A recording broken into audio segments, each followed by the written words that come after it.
This is horrible.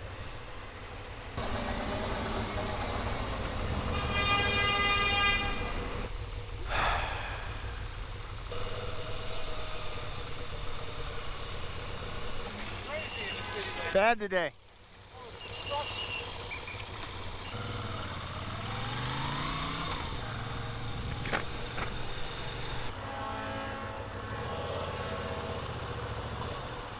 What's up? Good.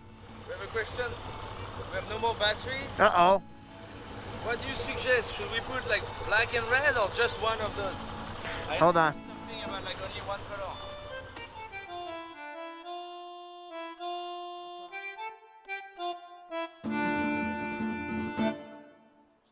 So red to red, black to black.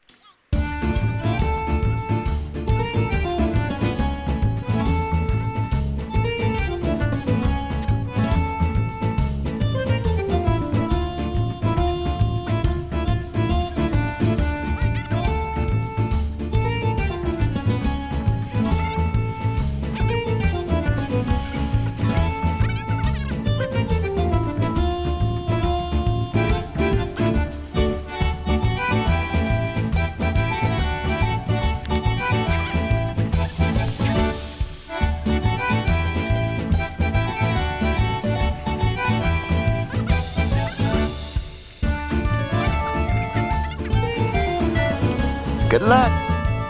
Thank you. Ciao.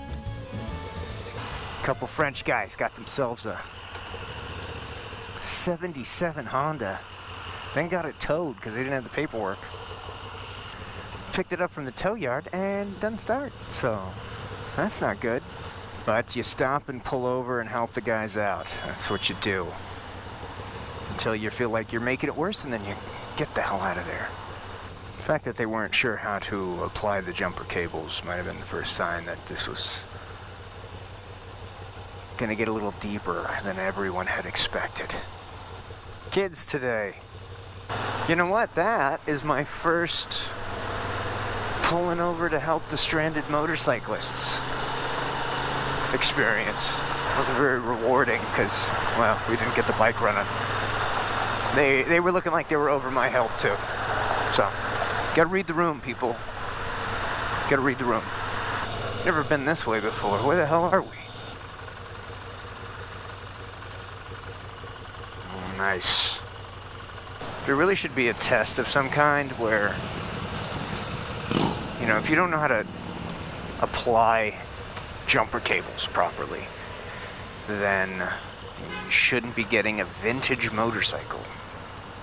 You know how many people I've met that have had their broken down bikes towed just because, like, they just parked it and then it couldn't run or they were waiting on some paperwork when they could have just moved it, put a cover on it, and then it gets towed and then it sits forever, right?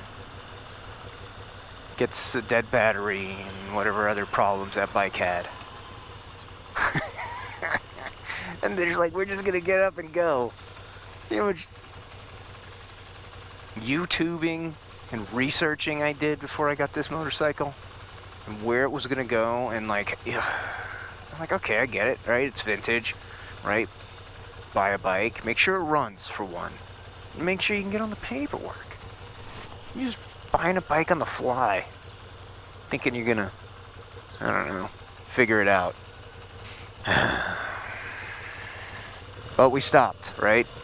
We stopped them from at least like frying the battery or electrocuting themselves or causing a fire with the broken fuel line that they don't know about when it sparks. I'm gonna chalk that one up as a Good Samaritan move. The Italian and French, you know? Coming together. Alright, I'm gonna get stuck in this shit. And I've only dealt with new bikes, so it was like, what is this? Is this a joke? And a fuel on switch? This is a lot of work. A lot to remember.